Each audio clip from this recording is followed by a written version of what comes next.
With that, we will now be moving into the operations portion of the Spotted Lanternfly Summit, and I'm pleased to introduce our session leader, Matt Travis. I'm the Spotted Lanternfly Multi-State Coordinator from USDA APHIS Field Operations. Matt, take it away. Thank you, Jay. And I want to welcome everybody back from lunch. Hope you had a good short lunch. And yes, as Jay said, we will be getting into the operations and response. And first up will be Erin Otto, our National Policy Manager for USDA APHIS PPQ and the Spotted Lanternfly Program. And Erin and I will be presenting USDA Response and Operations Plan. So I see Erin has her screen up. So Erin, if you want to start, take it away. Thank you. So good afternoon, everyone. And I'm going to be talking today on the Spotted Lanternfly program, and this is not for SLF 101. Give me 2 seconds. I want to make sure I have the right one. This is awkward. Talk amongst yourselves.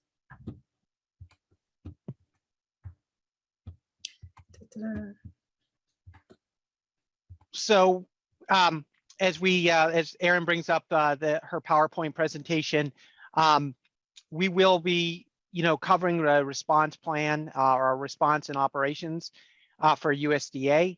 And I know that from the morning speakers, we heard a lot of great research. So hopefully this dovetails very easily into what we heard on treatment on the last session with treatment.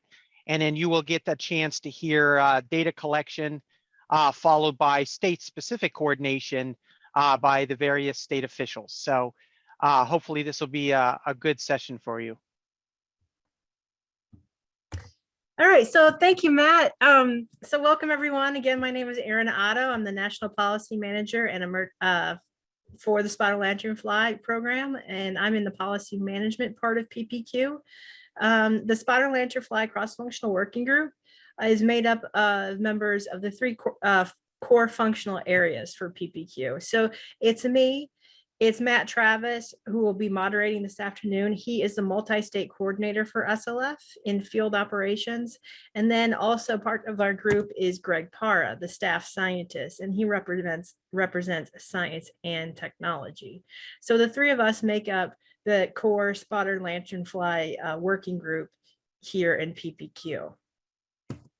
So with today's talk, we're going to go a little bit into the background of SLF, although for the last 2.5 days, you've heard a lot about it. So we won't spend too much time on that, but we will talk about the program goals for the cooperative program between the states and PPQ for SLF.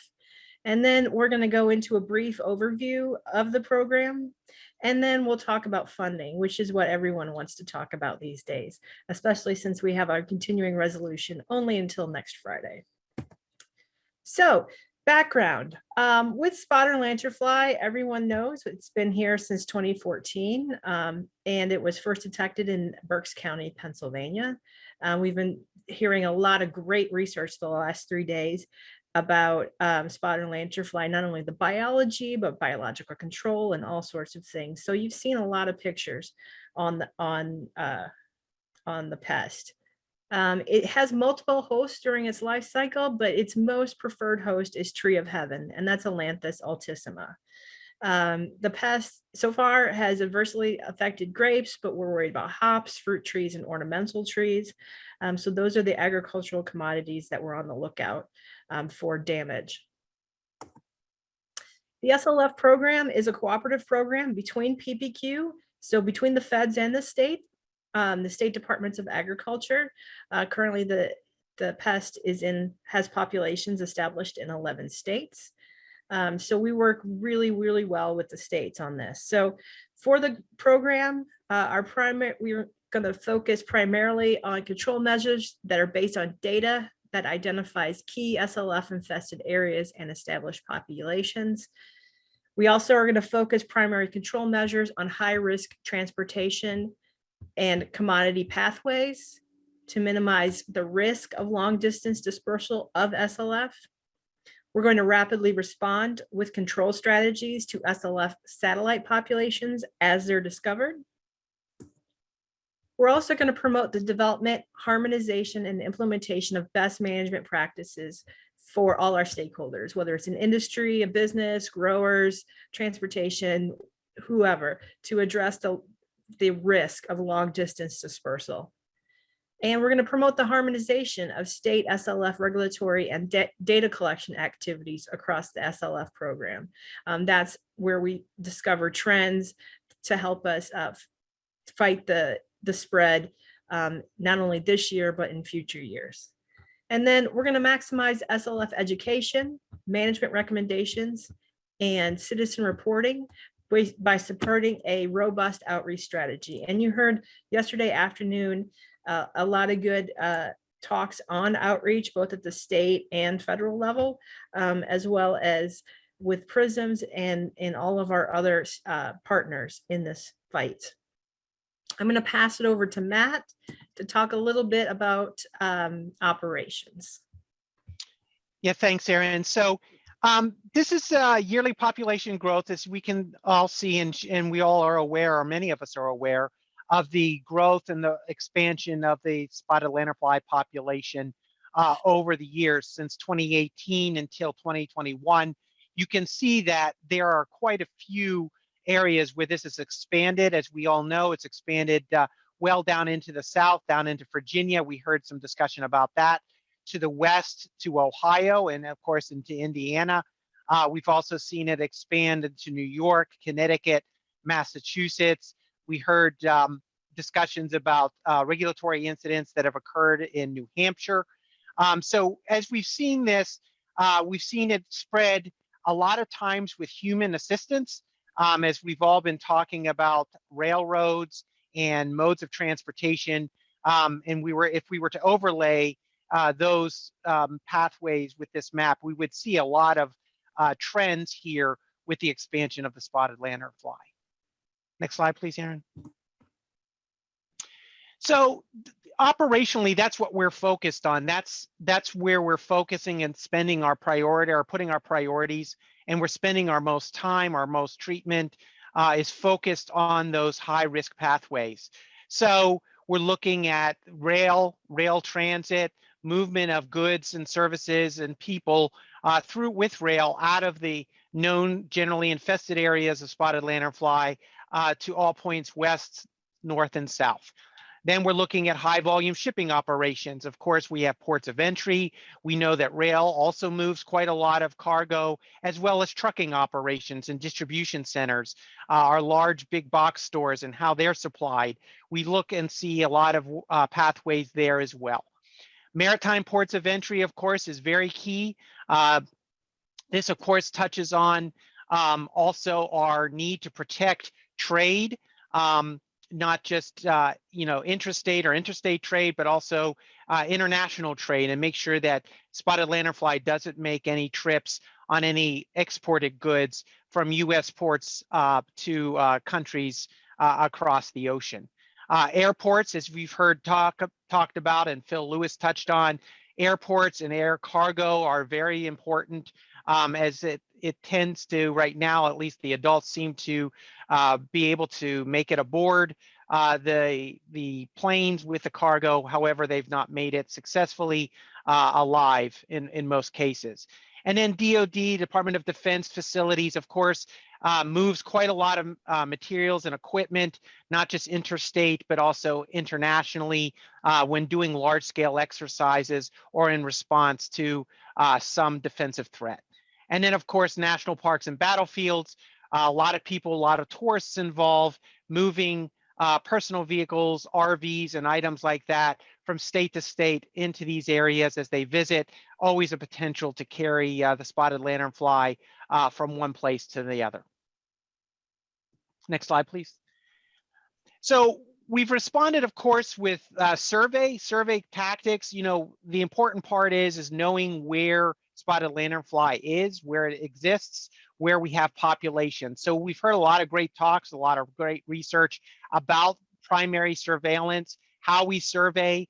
Right now, PPQ is primarily using the circle trap, which is the picture just to the right of the text. That is the modified circle trap that we're using primarily, but we're also relying on visual survey. As you heard, and there were some questions about lures, we don't have a lure right now. We don't have any kind of pheromonal lure, so we're using the circle trap as a tactic, as well as visual survey, because that is equally very effective. We're really relying heavily on the public. The public's been very instrumental in reporting when they see something, when they see this pretty spotted lanternfly land at their house or on a tree in their yard, that gives us an idea that we may have a population there. And then sentinel trees, which is something that we have used initially from the early days of the program, and we continue to use sentinel trees where we have these trees set up and we use these as a survey tool. We're also looking for new ways and new methods for survey to increase our efficiency. And so, it's very interesting. We hear research about whether or not there's any response to either a lure, to sound, to color, things like that. Where are they to be found? Looking for those areas. What's the best tactic or technique for survey? Next, Erin. Okay, so that sort of brings us to program environmental compliance. The program, we have to comply with many different environmental laws, one of which is the National Environmental Policy Act, as well as the Endangered Species Act, the Clean Water Act, the Migratory Bird Act, and a lot of other different acts. The main one that we've been talking about lately is NEPA. So that's the National Environmental Policy Act. And the purpose of NEPA is to ensure that agencies consider the significant environmental consequences of their proposed actions and inform the public about decision making. So currently the program is working under two environmental assessments, both of which are on the SLF website, the APHIS SLF website. There's a link there. So the current environmental assessment, which was started in the fall of 2018 and was published in June 2020, has the current program activity. So if you're looking for, if you are looking for the exact treatments and techniques that and information about the exact survey techniques that the program is utilizing, that is in that current environmental assessment. And then environmental assessment covers mostly the Mid-Atlantic states and the collar states. So that's Connecticut, Delaware, DC, Kentucky, Maryland, North Carolina, New Jersey, New York, Ohio, Pennsylvania, West Virginia, and Virginia. In the fall of 2020, we engaged and started writing a supplemental environmental assessment that goes with that June 2020 assessment. And we wrote that to add the technique of mist blowing using bifenthrin or beta-cyfluthrin along the high-risk pathway of rail in Pennsylvania, and then certain counties in Maryland, Ohio, West Virginia, and Virginia. So there's a western spur that goes out through western Pennsylvania into Ohio that we were concerned about, as well as that southern spur that goes down through the Shenandoah Valley through Hagerstown, Maryland, Winchester, Virginia. So that technique is now able to be used by the program in those areas. With NEPA, the most important thing to remember is with federal dollars, treatment cannot be used. Treatment can be used with federal dollars in these states under these environmental assessments. If your state's not covered by this environmental assessment currently, then you can't use federal dollars for treatment, although you can use federal dollars for survey and outreach. So let me turn it over to Matt.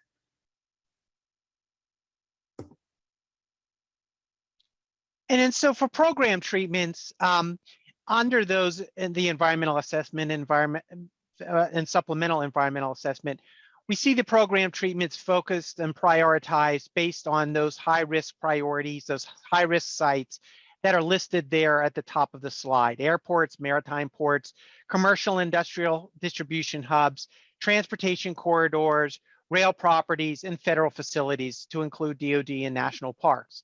And we're looking at specifically different treatment tactics. And you've heard a lot of great research talked about different tactics that have been researched and looked at in different sites and methods. Right now, our focus has been egg mass treatments. We've been doing and employing a lot of egg mass treatments this season. We started this year back in November. And of course, we had to take a pause based on temperatures, the very cold temperatures. Golden pest spray oil does not react well to very cold temperatures. And so we've taken a pause there, but we've continued to scrape and remove those egg masses manually or mechanically. Trap trees, using of trap trees, of course, this is something, again, that we've used in the program for some time, but direct bark spray or an application of a systemic insecticide directly to tree of heaven or ailanthus, something like dinutefuran, is something that we have been using very successfully in the program. And then the broadcast treatments, applying contact insecticides like bifenthrin, beta-cyfluthrin against adult stages of the insect, especially knocking down those populations that they get very high, especially later in the year. Using manual backpack sprayers, that's either with the bark spray or broadcast spray, depending on whether you're using dinutefuran or bifenthrin. And it's really site specific because there's no one perfect technique. It's really based on site. And so we deal with a lot of different sites, and that's why some of the variety of different treatment types. And then, as Erin mentioned, under the supplemental EA, truck-mounted spray rigs, usually using hydraulic guns, but we've added mist sprayers to that as well to try and broadcast certain chemicals up into the canopy, up higher into the trees, along certain roads, along highways or rail, and allows us to treat those areas very effectively, trying to get to those insects and reduce those populations. And in program outreach, outreach, again, you heard a lot of great talks yesterday talking about communication and outreach, and I can't say enough. Outreach is key. It's critical, getting the message out to our public. We understand that. We certainly understand that, and I know their state partners understand that, and different organizations understand getting those messages out to whether they're transportation and industry, nurseries and nursery growers, retail organizations moving lots of different products, not just nursery stock, but also hard goods, stone, things like that. And then again, the general public, whether that's a public service announcement, getting those pest alerts out, getting websites and social media up and running so people are reporting it through our social media sites, and then having live media events that I've seen quite a few great examples of from the state partners, using those live media events to get the message out to the public. Again, really making them an ally in detecting and finding where spotted lanternfly is in their neighborhood. And then here are some outreach resources. Again, you heard Cecilia talk about Hungry Pests website. That's a great resource for those of you who want to go there and see what we have there. There's a lot of great materials there for not just adults, for also school-aged kids. And then, of course, there's the Spotted Lanternfly website. Our website on the APHIS PPQ site also gives you a lot of good information. Just recently, we updated that with a lookalikes guide that can be used by anyone with pictures and descriptions of different things that have been reported as spotted lanternfly. But as once you look at it, you can tell right away, or you can see this is not spotted lanternfly. And so it's a good tool for those people who are out there looking, but may get confused or may mistake one insect for another. And then, of course, the Stop SLF website. Heard a lot of people talk about that yesterday. StopSLF.org, a great website, a lot of great information. Has recordings of some of the seminars, like the SLF 101 session, which is recorded, and anybody can go there and watch that session and hear the great talks that are given for the 101 session, and I believe this session as well. Next slide, please, Erin. Mhm. And in terms of planned research, SLF research, you know, strategically, we're always looking, as I said before, at developing and optimizing treatment tools and strategies. We know we have a lot of tools. We're looking at a lot of tools. We've heard a lot of research into different strategies and tools. And we realize there's no one perfect answer, no one perfect strategy or tool for every site for this insect. This insect has challenged us in a lot of different ways. And so, you know, one of the areas of research strategically we're looking at is optimizing the treatment tools that we have and the strategies that we have. What are the most efficient? What are the best techniques that we can use out in the field to sufficiently suppress and reduce the populations, eradicate satellite populations if possible? What are those, and how do we get those? But it based in science, based in research. And in optimizing detection and survey strategies. Again, we heard that today. We heard great talks yesterday, but we heard great talks today from Joe Keller, from Joe Frances, about different detection and survey strategies and tools, and really looking at the variety and finding what works best, what's going to give us the most efficient way of finding where we have SLF populations that we need to be concerned about. And then, of course, long-term looking at biological control. Biological control programs, as we all know, or as many of us know, there's a lot of work goes into them. We heard great talks from Julie Gould and others about biological control and about developing the challenges that you face when developing these biological control strategies. But we know that long-term, that is a strategy that works. We've seen it work with various different pests and different pests and plant pests in different programs. And so we're hopeful as this work continues that we'll be able to find good biocontrol strategies. So here's probably the one slide that everyone's waiting for, and that's funding. So for fiscal year 2022, the appropriations for Spotted Lanternfly are not final. As you may know, we're waiting on a continuing resolution. We have money through March 11th. And then at that point, we're hoping that Congress goes ahead and does a continuing resolution through the rest of the year so we can get our appropriation and figure out funding. In addition, there's the what used to be called Farm Bill, but it is now Plant Protection Act Section 7721. Every year, suggestions are put in for 6 different goals. So last year, for the fiscal year 22, that spending plan has just been released in the last week or two. And in that, with that funding, more than $2 million was used for suggestions that dealt with SLF research, outreach, or survey. In addition, there's also a pot of money called the PPA 7721 Rapid Response Fund. There are operational suggestions from states that we are waiting on some information from Congress before we can decide on those suggestions. So they are currently being reviewed right now. So for those suggestions, operational suggestions. For next year, there's a possible funding source. And again, the open season is usually about a month. So for fiscal year 23, PPA 7721 the open season for suggestions usually starts in July, although this year I think they're trying to push it to June. There is a website that you can go to that gives you not only this year's spending plan, but also gives you information on kind of how it works and how you put in suggestions for funding. And again, just to reiterate, funding for treatments are only for states covered under the current EA.